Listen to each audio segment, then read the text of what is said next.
Good morning, everybody. Welcome to the channel. Now, we're going to be here until Friday, and then we should be back on the main channel. Appreciate all of you that found the backup channel. We've got like 4 channels, so subscribe to all of them just in case. It's nice to be able to hop to different channels when things go wrong with the main channel, which is what happened to us last week. Our strike is set to expire, I think, on like Friday, but we're going to still have Friday's live show here. So let's get into today's show. Once bitten, twice shy. Now, why did I name the show that? Well, something is going on. The media is trying to downplay the millions of Americans that are not opting for the second sticker. Look at this New York Times article in this title here. And when you click on this, which this was a month ago, look what happens. Oh, all of a sudden it shows up. When I clicked on this the other day, it did not show up. So they put it back up. Weird. Anyway, millions are skipping their second sticker dose. 8% of those who got the initial one missed their second doses. State officials want to prevent the numbers from rising. Millions are not getting the second sticker, and the ranks are growing. More than 5 million people, or nearly 8% of those who got the first one, have missed their second one, according to the most recent data. That is more than double the rate among people who got inoculated in the first several weeks of the campaign. Even as the country wrestles with the problem of millions of people who are wary about getting the VC at all, local health authorities are confronting an emerging challenge of ensuring that those who do not get it are doing so, who do get it are doing so fully.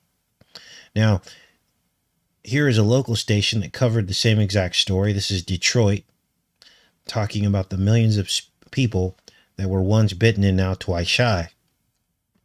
And I believe this is pretty much the same story repackaged. Now, here's the problem that I have with what these controllers are doing. They're giving the illusion that we all still have a choice to wear a face cloth or to get a sticker, but then every action that they take is against the people who opt out of this.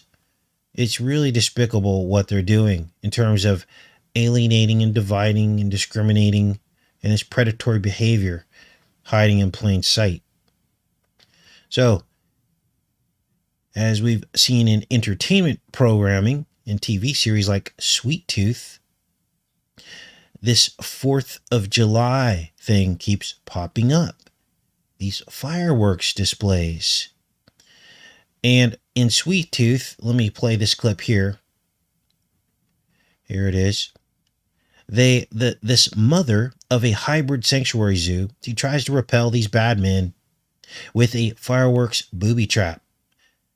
And what the men want is to use her hybrids as experimentation for a cure. We'll break down the rest of this montage tomorrow in a full show. But I noticed in this episode that there was a 4th of July fireworks segment to this. Watch. So she goes to repel these bad people, these bad men who want to take her hybrids and experiment on them. They're all out here outside, and she has this booby-trapped fireworks display, and it doesn't take a bunch of them out. It pretty much just like it's a deterrent, so to speak. But if you look here, also in iPad Go 2, we saw the same thing. This is the 2012 animated film that seemed to foreshadow so many things. And here you see Baron Samedi and a 4th of July fireworks display once again. So I'm not sure what all this means yet, but understand that the 4th of July is a target date that Bo Jiven has established as the deadline to get 70% of Americans to get the sticker. That leaves 40% that don't have it. And there's our number, 47 again, right? In case you're crazy. Well, what is July 4th? 7447. See that? 74. And 40, and 70%. This was very occult in the way that they set this up. But now they're concerned that they're not going to hit their target numbers. Let's read about this here. VC rates fall off, imperiling Biden's July 4th goals. Now, we talked about the number 47 and what that meant. It's the 2,000-year span of 42 generations that Jesus described, with an average of 47 years per generation. That was the middle point in history, we believe. And 2,000 years after Jesus was crucified should be the end of history. We'll have to wait to find out, but we're approaching that date now. So it says here, plummeting VC rates have turned what officials hoped would be the last mile of the CV campaign into a marathon, threatening Bo Jiven's goals of getting the sticker to at least 70% of adults by July 4th. The United States is averaging fewer than 1 million stickers per day, a decline of more than 2/3 from the peak. So people are waning. Now they're blaming this on so many other things, but at the end of the day, we just showed you some pretty stark numbers about people that got the first one and don't want the second one. You got to ask yourself why. What is it that happened? Is it that it can't be that they're just lazy, right? Because they went out and got the first one, so why not the second one? There's a catalyst to that nobody's talking about. And we'll see if they start to talk about it, as the days come by. But look at this. The slowdown is national, with every state down at least 2/3 from its peak. Now they're blaming a lot of this on wrong information that people are getting. They're blaming it on people going on social media and seeing these things. But at the end of the day, what could be the reason? Well, we know the reason, but we can't say it. Now, this next article really just reveals the intended division created by the believers in the face cloth, right? And those that don't. The controllers, they never pass up an opportunity to divide the people. And this face cloth thing was something they knew people would be divided on, because some people go along with what they're told and other people don't. And something like a face covering is something that is a very divisive topic. It's a trigger for a lot of people. And also, what if you don't believe their science? Or what if you feel like you can't get enough, oxygen or whatever the case may be? When something like that is forced upon you, it becomes a point of contention. And they knew this was going to happen. It says why the face covering may never end. The conflict about the face covering will never end. You can wear a face covering inside Fiddlehead's Cafe, but it will cost you $5 added to orders placed while wearing a face covering. Reads a sign posted on a window of a restaurant in Northern California. It's kind of shocking to me that someone in Northern California would be making a stand, but this shows you how divided everyone is about this. On the other side of the country, at another restaurant in DC, there's also a sign greeting visitors that says no face covering, no hummus. It says the culture conflict have a funny way of sneaking up on America. And basically they talk about how divided we are on some of these topics. So that is what's going on now. This next story breaks my heart. Newborn children. Let me see if I can get to it here. Here it is. Newborn children who will never know their family. Arrested development. Faces behind coverings.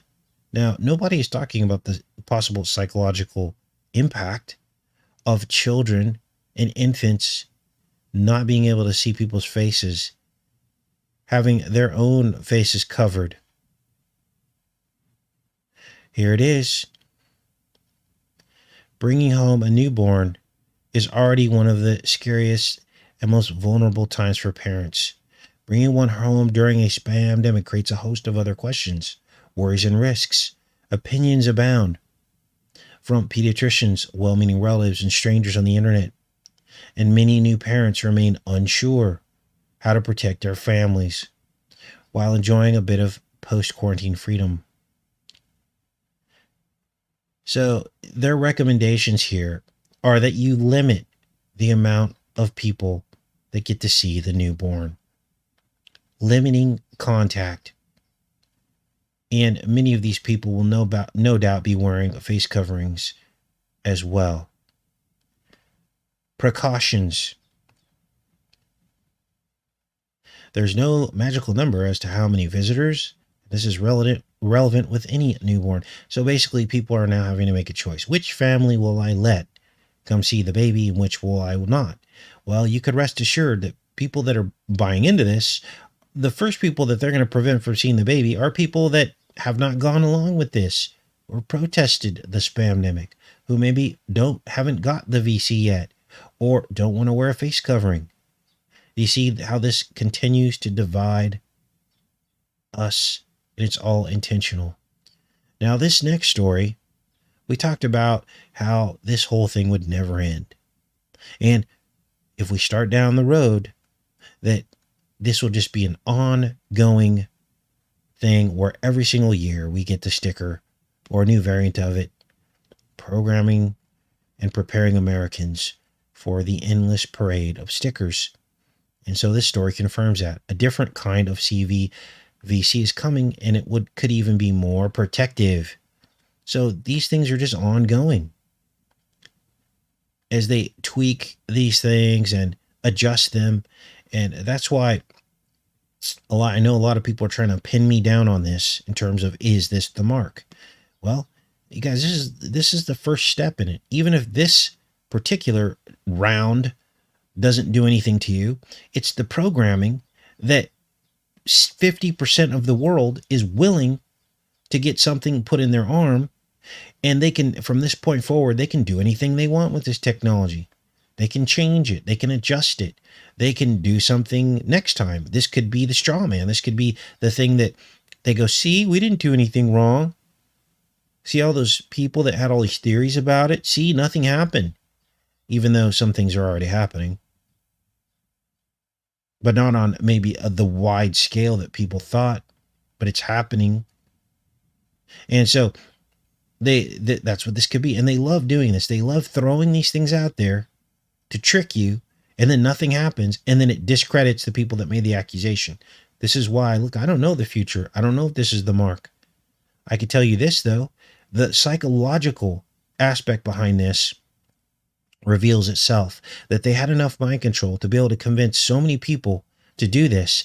The damage is already done. All they have to do now is make whatever cocktail in the future that they want to, because the people already agree to do it. That's been proven. So let's get into this next story. And the scare floor is in full effect in our Monsters Inc. reality. And look at this headline. How does CV-19 end in the U.S., likely with a death rate that Americans are willing to accept? As if the far worse death rates surrounding heart disease, auto accidents, various types of cancers ever causes any kind of social outrage against another group that's not willing to, quote unquote, take it seriously. They are now positioning and poising the people who don't get the sticker as, oh, I guess you're just willing to accept the carnage. This is unreal. Let's read this article before we do. Make sure you guys are with me here. So what is the process behind this? Well, it's to keep this in the forefront of your mind. They have not lifted off of the accelerator pedal yet. It's been story after story, day after day, week after week. And we've been covering this. That's all intentional. It's a push. It is an intentional push. Get as many people as they can. It's almost like they're seeing how many people will get it, you know? So let's read about this acceptable rate of carnage. What does the end of CV-19 in America look like? Perhaps no end at all, but a resigned acceptance of a bearable level of death. We as a country are willing to tolerate a certain level of risk and still go about our normal level of life. We do it every day, you guys. Heart disease, car accidents, what else? Air traffic accidents. We do it every day. No one's jumping up and down and screaming about that. But all of a sudden, we're supposed to jump up and down and scream about the less than 1%. It's becoming clear that it's likely that we're going to have to do with CV. We're going to have to learn to live with it. In a good FLU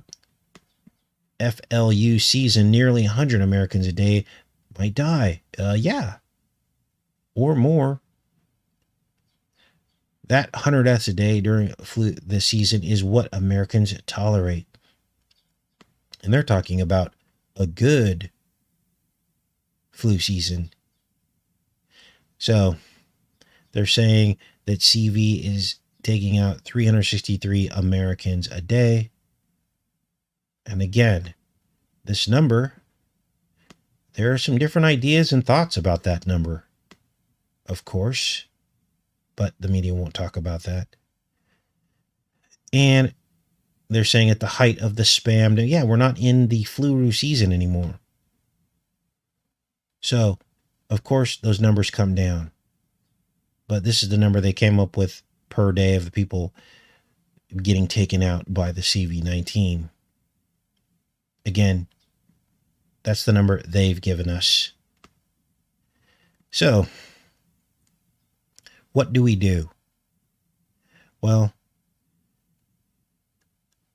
people continue to not use common sense. They don't see the hypocrisy or how they're being mentally manipulated against other people who opt out of participating. We've all in America been brainwashed to love our team. That's what the American way of life is. This is why they push team sports so much. This is why they push rivalries and vendettas, and people get into it. This is why boxing and MMA is so big, because we love our team. And oftentimes, the love of our team supersedes our common sense. Even in articles like this, look at this, an obesity drug that works only when combined with diet and exercise. What? Newly approved drug heralded as game changer in the growing national obesity crisis. So this is supposed to be some groundbreaking breakthrough drug, but look down here. When combined with exercise, let me see if I can find it on the page so we can cut to the chase here. Physical activity, right? When combined with increased physical activity, counseling sessions with nutritionists to maintain a reduced calorie diet, well, if you're already doing that, that's going to help you not be obese. What is this, some kind of shortcut drug? But people do not use common sense. They don't get it. Now, this kind of cognitive dissonance is scary because controllers can literally make up anything they want. And the masses will believe it. Or at least the majority of the masses will believe it. And then the controllers can then wield that public opinion against those who see the deception. Now, do you remember all those Terminator videos we did? Remember those? And I told you that Skynet was now self-aware. That was the plot line from the Terminator series. We did like a documentary on it, showing you the future and what was happening. And that basically Skynet, which was an automated seek and destroy system, was using all of the data that we put in to then find us and track down dissidents, became self-aware, and then basically declared WAR on the American citizens and the world. Well, the same thing is happening now. We already saw the leaked memo under the Dump presidency and his FBI declaring that people like us have now become the new domestic threat. Remember that video? And do you remember how that all preceded the Crapit whole event? He was telling everybody what he was going to do before they did it. And people still showed up over there in support of him. Big, giant honey trap. Dead giveaway. Well, look at this story. It's happening now. Now, we had talked about these mysterious gas explosions. We had talked about autonomous drones. We had talked about the solar flare psyops, the extinction level meteor psyop. And we had come to the conclusion that all this programming was to create a cover so that they could pick off groups and dissidents who try to organize against what they know is coming and what the controllers know they want to implement. They don't want anyone standing in the way of their agenda. And so they have come up with all these scenarios by which something can come down from the sky and take out a house, for instance, and no one would ask any questions. Oh, that was a meteor or space debris. Oh, it was a solar flare that took out that part of the grid. Or it was this or that. It's all programming. You guys, nowhere in the Bible does it say that the entire world will end before Armageddon. It says a third of the world will have things happen to it, but it doesn't say that the whole world is going to be destroyed. That is reserved for the end times. That is reserved for the end of time. So this next story, in my opinion, continues the setup. As they talk about unaided drones that hunted down these targets in this Terminator-esque scenario. Libyan fighters attacked by potentially unaided drone. The UN says a drone that attacked soldiers during a battle in Libya's conflict may have done so. See, may have done so. Wow, this is news now. May have done so. We're going to call this may have done so news. Without human control, according to a recent report commissioned by the UN. The drone, which the report described as a lethal autonomous W weapons system, was powered by artificial intelligence. This is Terminator, you guys. And used by forces backed by the government based in Tripoli, the capital, against the fighters as they ran away from rockets. The fighters were hunted down and remotely engaged by an unmanned combat aerial vehicle or the lethal autonomous system. According to the report, does not say whether there were any casualties or injuries. It was programmed to attack a target without requiring data connectivity between the operator and the munition. It basically was self-aware. It was what they called a fire, forget, and find capability. So this is the programming now. This is what we're to expect. Now, in actuality, there's probably someone behind this, and they know who they want to take out, but they can blame it on this. Oh, it was a rogue sentry drone. We don't know how that happened. Sorry. Now, let's get into this next story. Now, I keep picking on this Patriots owner, Kraft. This is unrelated to the stories we just mentioned, but let's get on to Robert Kraft, okay? And the reason why I talk about this guy, because it's a clear demonstration of the corruption of these controllers and how they get away scot-free almost every time. Now, remember, Kraft was a friend of Dump, and this guy was caught during the Super Bowl getting extras at a massage place. Remember that?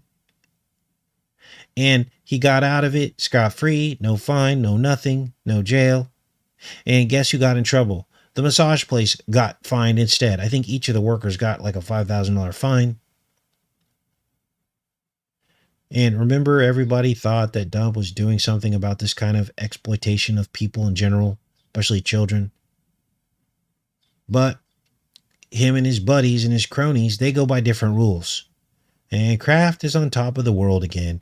A bunch of his friends got together to buy him a Bentley, including Jay-Z, for his 80th birthday. Unreal. So all this is smoke and mirrors. Remember right after the election, everyone was saying, the media was roasting Dump, saying that it was all over for him. He's losing all of his business deals. People don't want to do business with him anymore. It's over for him. It's over for him. Well, you guys, he's doing better than ever. There is no bankruptcy. There is no I'm broke, I can't get a new suit. Don't feel sorry for these people. This is what they're about. Look at him with his new Bentley. And they have the gall to run a story like this, trying to whitewash his legacy of do what thou wilt. We live by our own rules. And the rest of you, good luck. This is what these people do. Doing better than ever in this smoke and mirrors reality. None of these people ever pay for what they do. I'm starting to question these, these alleged deaths now. Did they really die? Now, this last story is crazy. Harris, the VP, went down to talk to the Guatemalan president and offered her help. With one caveat, of course, that we can send you a bunch of stickers. In Guatemala, Kamala Harris details efforts to stem the tide of migrants to the U.S., outlined new efforts to fight corruption, and that word in Guatemala on Monday. It's part of the Bo Jiven administration's broader effort to address the root cause of migration. We know what the root cause is. We're going to get into that in a second here.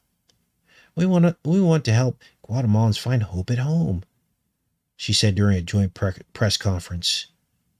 Most people don't want to leave home. They don't want to leave the place where they grew up, where the language they know is spoken, where the culture they know is present. This all sounds great, doesn't it? But hang on and listen and watch. So she's been tasked to do this, to go down there and fix this border problem. But down here, they're talking about giving them a boatload of stickers to the tune of 500,000, 500,000 stickers to go down there in this deal to help the infrastructure of Guatemala. God help these people. Now, we've done shows on Guatemala, did a show on Guatemala on the other channel, and we talked about how Guatemala is one of the most resource-rich nations in the world, but yet they have the highest poverty rates. And I told you that the way to make life better for them was to get rid of the corrupt governments that we set up. Look at the activity in Guatemala by our own government over the last 70 years. Look at the activity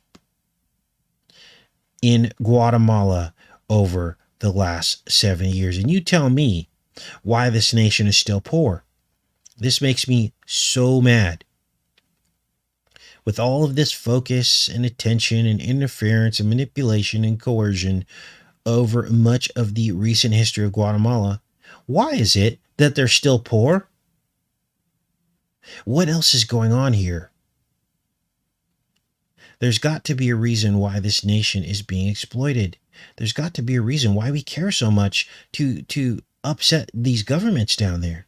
And if we were there doing something good, why haven't they shared the wealth of their country with their citizens? Now, I have a special place in my heart for Guatemala because my children are half Guatemalan. Here's a picture of them. That's my son and that's my daughter there. And their mother was born in Guatemala City and came over after the earthquake that took out like 26,000 people. It was in Guatemala City. Here is the death toll is actually 23,000, sorry. 76,000 injured. So a lot of those people probably had amputations and this was just a horrible earthquake that happened down there. And my ex-wife was rescued by a Seventh-day Adventist doctor, and they were brought to America. Her mother and father were given jobs, and that would be a good reason to help a country like this, okay? But understand that things are never what they seem in the media, and we always have to read between the lines when it comes to like places like Guatemala and the history and why the CIA is so fascinated with them. We're rarely told the truth about whatever secret agenda that these controllers have. And Guatemala is one example. Let's read a little bit of this history about what they were doing down there. Let's go to the first one here. Unreal. Now, why is this important? Because this shows the true story behind places like this. Look, with all this involvement, don't you think the place would be a little bit more stable? Don't you think they would be able to enjoy some of their own wealth and provide jobs for their citizens? Right? It says the U.S. Central Intelligence Agency has a rich history of intervention over many decades in Guatemala, a country in Central America. It's bordered by the North Pacific Ocean, Gulf of Honduras. Due to the proximity of Guatemala to the U.S., the fear of the... Look at... There's your boogeyman again. The Soviet Union creating a beachhead in Guatemala created panic. They always use fear to fear us into these things. So what they want you to believe, and they used to get away with this excuse years ago, decades ago, is that, oh, the Soviet Union is going to put like missiles there and they would be in our backyard. This is what they want you to think. And this was basically the origins of this whole push to be involved in Guatemala's history. It says here, with what has been released by the CIA, we know that due to the 1954 coup d'etat and the installation of militarized leadership, more than 100,000 Guatemalan citizens have been taken out. So they're also saying that this is a humanitarian effort, that this is why we're involved. But if that was the case, why do you think still suck down there? So Guatemalans rose up and overthrew their government. Driven with the false belief that the Soviets were responsible for their suffering, Guatemalans turned to the U.S. for asylum and guidance.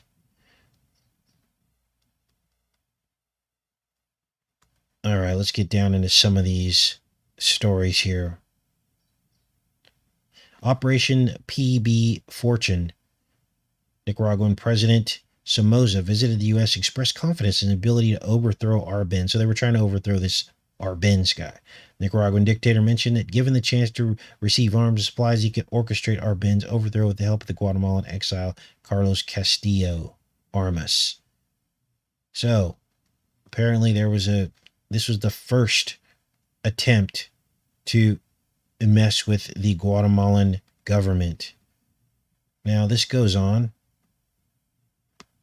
This was back in the 1940s. Jeez. Operation PB Success. More sabotage. Now you can say what you will about why this happened. 1953. Arbenz was feared to be moving closer to the communists. Now understand, they called everybody a communist back during this time. Remember that? So was this guy really a communist? Who knows? Maybe he saw aggression from the U.S. Didn't have any other options but to try to side with the Soviets. Who knows how all this went down? All we know is these people lied to us. And they lied to us often. 1954, more intervention. As this escalated, and this goes on and on and on. We won't get into the details of this because this is a really long article. But just understand that this has come down all the way to the present. 1960s to the 1970s.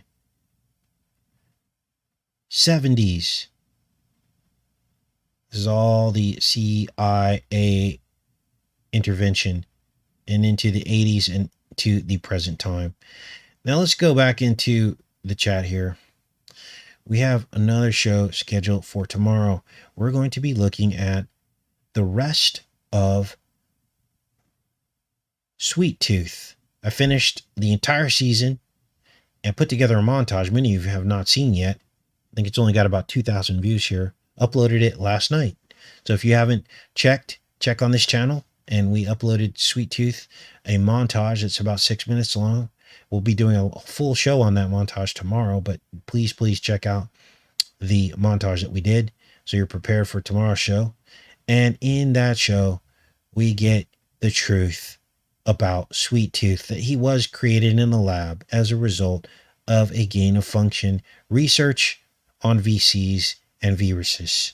Exactly the same scenario that is happening and playing out right now. Now, when was Sweet Tooth filmed? Obviously, long before Slouchy and all these accusations have come out about the Wu-Tang lab. But yet, there it is right there in the pre-programming plot line of Sweet Tooth. So I'm glad for those of you that asked me to continue to, look at Sweet Tooth and look at it in depth. So I did watch through every single episode. We'll cover that tomorrow. And then on Friday, which will be hopefully the last live show on this channel, we have a surprise Gizwell update. Something I was not expecting. Brand new information on her and what's going on. We're going to have some fun on Friday because I found something that is pretty crazy. I don't want to give it away yet. So I want you guys to show up on Friday. But it's new information and I was not expecting it. We're going to read people's comments and figure out what is going on with it and where all this is headed. All right, let's go in the chat for a little bit. Glad you guys could all make it. Seems like most of you found the backup channel. That's great. Probably like 80% of you found the backup channel. So, can you do a call-in show? We used to do those, and then I got trolled one time. This guy came out with no shorts on in the video. That was a video. How many of you saw that? People actually accused me of staging it. I'm like, how do you stage something like that?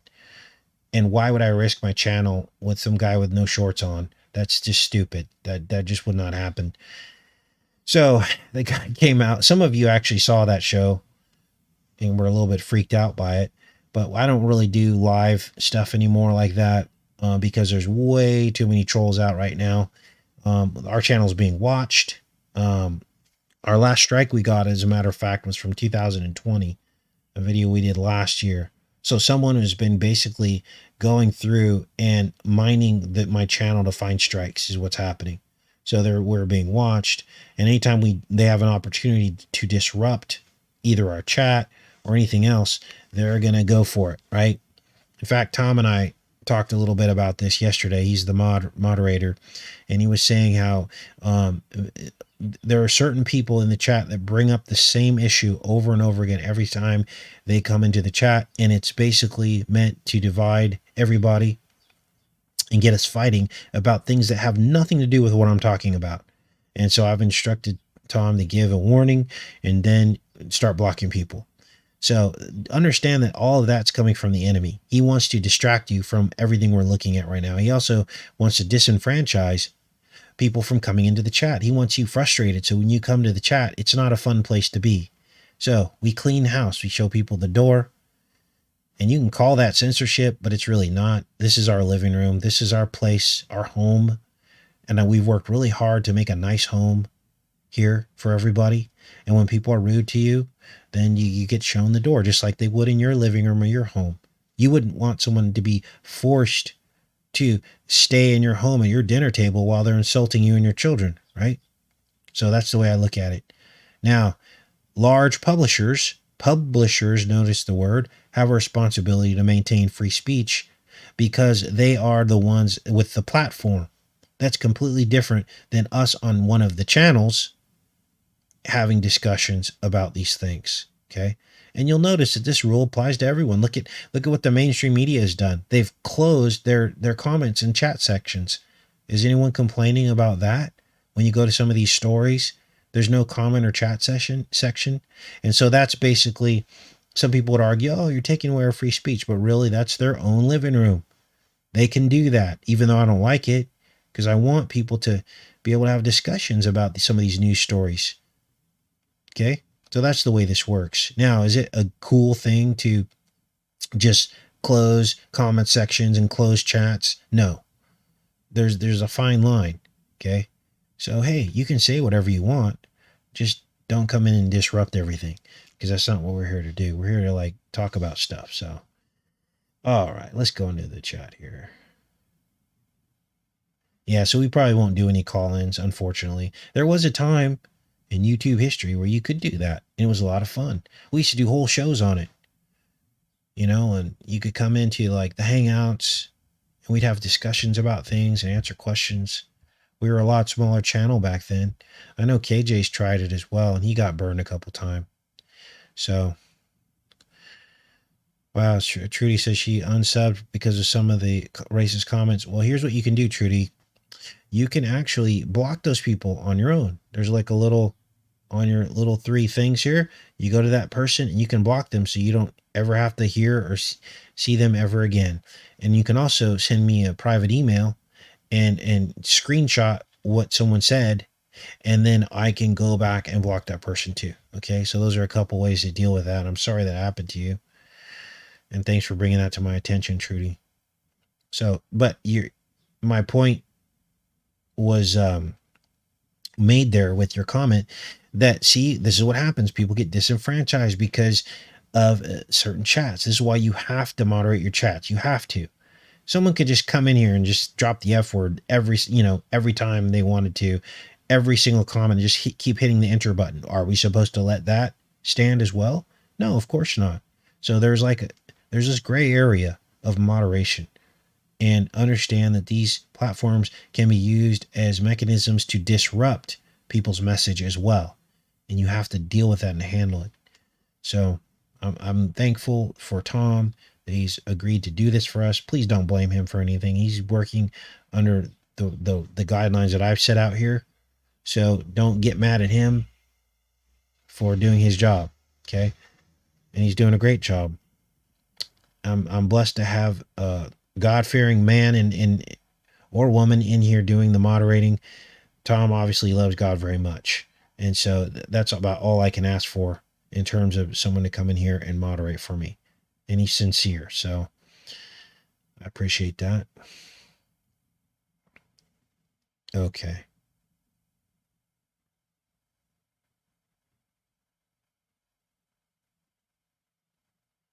I'm just reading your guys' comments here.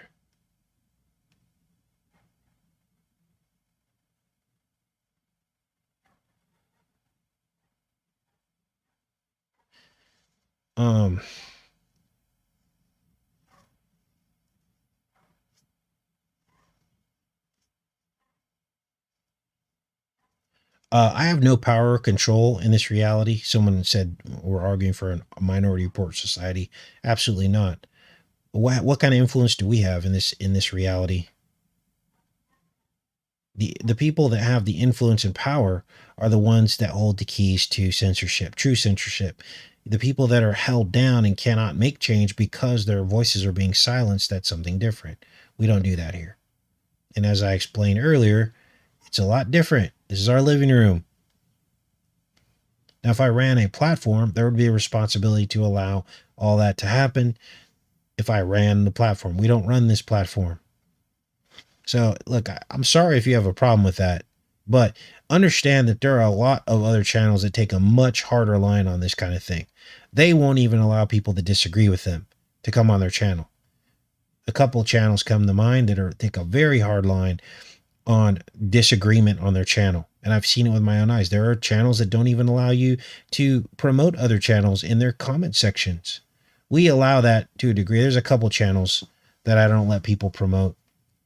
But for the most part, I don't endorse channels. I won't heart your video or your comment if you suggest a channel. Why? Because I haven't looked at that channel. So I don't want to endorse that channel so other people go over there and look at it if I haven't personally gone to that channel and endorsed it. You see how that works? And I just don't watch a lot of other content. I have a few friends on YouTube and that's it. But so that's the word. Now, most other channels, if you start going on and promoting other channels, they'll block you. They'll call it spam. So we are very liberal here when it comes to that. Okay. So I don't know why people would still have a problem with that, but they want to call that censorship, and it's just not. It's not. Then I guess it's censorship when someone goes to your house for dinner and they tell you you're a horrible parent in front of your family. And what, are you supposed to just let them keep talking? Let them stay there in your home? No, of course not. That's the difference, you guys. I hope I'm articulating that well. All right.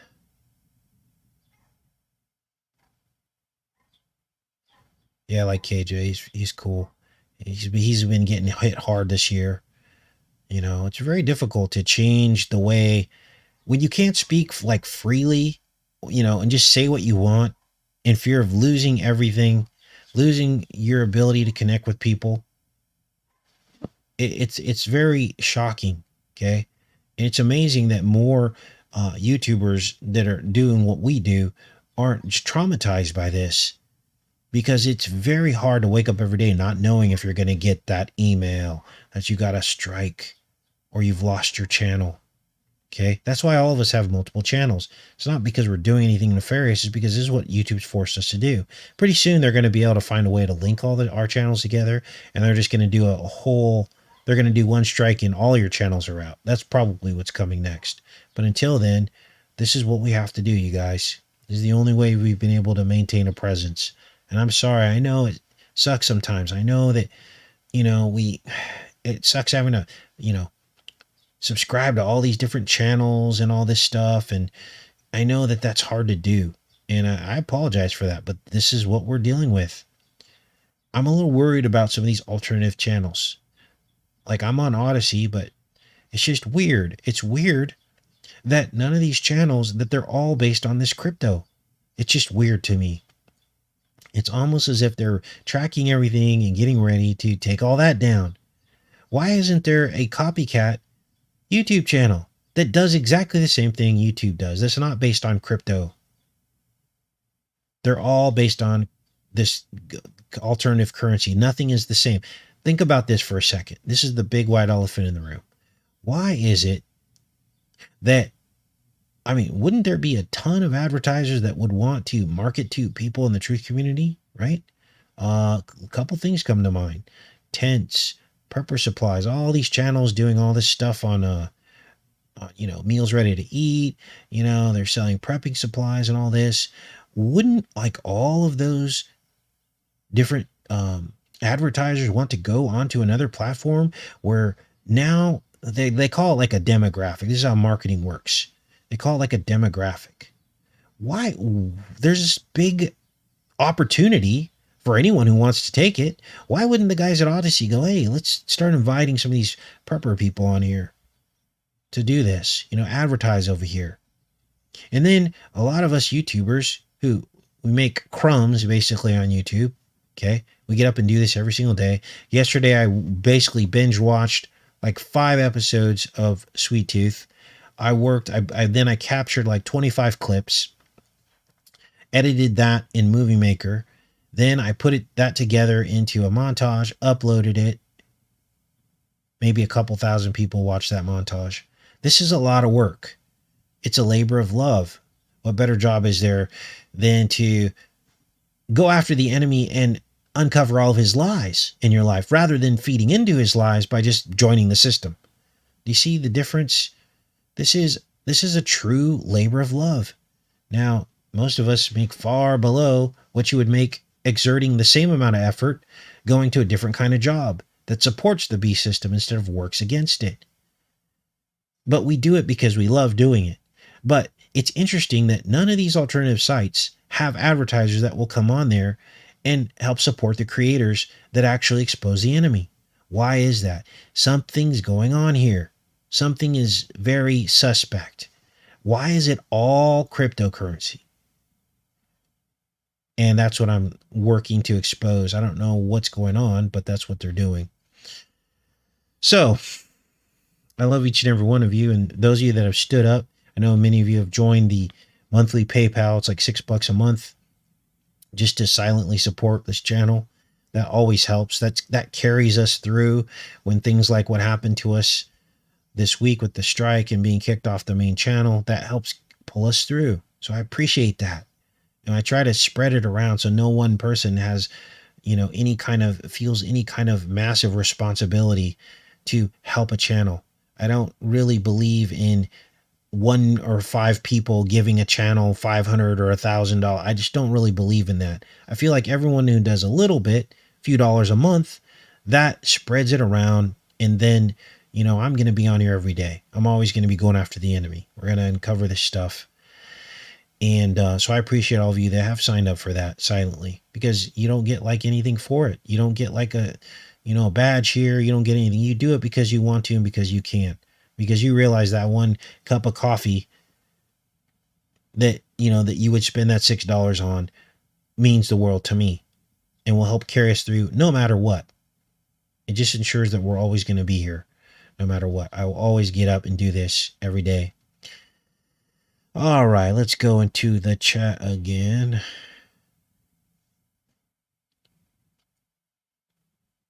Now, there's a lot going on with crypto right now in Bitcoin. And I guess Bitcoin's taking a huge hit. It's under a lot of scrutiny right now. They're trying to blame all these cyber attacks on it. They're saying because we can't track it. Well, they just did. They tracked one. They tracked the guy that did, what was it? The gas line. They tracked that one. They took a bunch of his millions back after the owner paid a ransom on that. So they're speaking out of both sides of their mouths. Can they track it or can they not track it? Of course they can track it. They found the guy's crypto wallet and they got their money back. So there's something weird going on with this cryptocurrency. And I almost feel like it's a big setup, to be honest with you. And the very fact that, a guy like Elon Musk can come out and just start running his mouth, and then all of a sudden, Bitcoin takes a huge hit just because of some announcement that Elon Musk made. That doesn't make any sense to me. It almost appears as though they want to round up all of the free thinkers to use the crypto, and then they can track you and take you down. It almost feels like that's what's going on. Okay. No, just me. It's not that I don't trust Odyssey. I do. I'm just leery. I just feel like there's something going on here. Why isn't there a copycat YouTube channel that does exactly what YouTube does? Now, Odyssey's the closest thing to it. And I think BitChute too. But it's weird. You read in their terms and conditions. You go to their terms and conditions page on BitChute and Odyssey, and they read just like YouTube's terms and conditions. It's the same thing. It's not much more free. Now, are they enforcing a lot of the terms and conditions? No, but it just begs the question. It's the big white elephant in the room, as I always say. Why don't they just have the same model as YouTube, but on a free site? And for some reason, that hasn't happened yet. Hasn't happened at all. And so you got to ask yourself, why? Why is that? So that's all I'm saying. So, and maybe some of these sites will merge into advertising the way that YouTube does it. Think about this for a second. You've got a specific demographic of people, right? Which is all of us. We think a certain way. We don't want to be part of the system. We want independence, autonomy. Think of all the different sectors of people that would want to advertise to people like this. It's like they're leaving all this money on the table. And I think it's coming from the top down. You've got people that could advertise for solar power. You got solar installers that would make a killing on a platform like Odyssey from all the people watching that might want to install a solar system to be energy independent, to be off grid. You've got buildings. You've got like portable building manufacturers that would want to advertise on a place like that, where someone could just buy a portable building, have it put on their property off grid, put their solar system up. You've got meals ready to eat. Where are all these advertisers? Why are they continuing to funnel money into the truth community? We see them every day. We see them in all these different channels who have all these sponsors. Why isn't that transitioning over to Odyssey? Why? That's the question. And it's not because people won't watch a commercial or an ad. We know that people do, especially if you're supporting a channel. Some people will sit through the ads because they know that that's the only way that a channel is being supported. And so it's not that. It's that there is a gate. There's some kind of gateway. Gatekeeping is the word that comes to mind. And I believe it's coming from the top down. Somehow the government is doing this, and I don't know how, But you know, I've been waiting and waiting for a platform that I can go straight across to and do the same thing we do here on YouTube, and it's just not there. Never has been. So, what else do we have here? Those are good questions. Yeah, you know, yeah, it's crazy. I know one day, eventually, we will no longer have a voice. We're going to ride until the wheels fall off. But I know that one day, probably within the next couple of years, we won't have a voice.